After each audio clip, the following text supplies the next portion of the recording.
काल झाले आणि गेलो ऑफिसला जायचं होतं. डायरेक्ट कामच भेटलं आपल्याला. तर डायरेक्ट मोमपामची इथं काम होता पेस्ट कंट्रोलचं. तर तिकडे पोहोचलो मग तिकडे पण काम झालं पेस्ट कंट्रोलचं. तर बघतो तर काय बिल्डिंग नंबर काय साधंच भेटत नव्हती. काय तिला नको आणला. तर नंतर मग कोणा गार्डनला गेलो मग.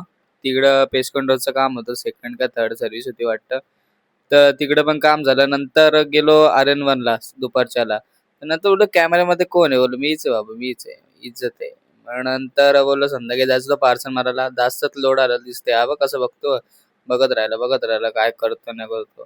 नंतर गेलो आर्यन तर A4ला बघलो तिथं मग पार्सल दिलं आणि कसा दिसतोय हा? इज्जत आहे का नाही? शॅडो पॅक्स याला. तर तिथून झालं डिलिव्हरी 11:30 वाजले. तर गेलो मग नंतर क्लोजिंग करायला. तर भाई बोलतो मला शिकवतो तुला कसं काय करायचं, कुठला ॲप SF नंबर टाकायचा काय ते. हा लगेच बघेल बघ कसा. एवढा लोड पडला दिसता कचऱ्यासारखा पार्सल. तर मग तिकडून निघालो घरी निघाला. तर काय आजच्यासाठी एवढेच आहे. तर आपण भेटूया नेक्स्ट ब्लॉगला. बाय.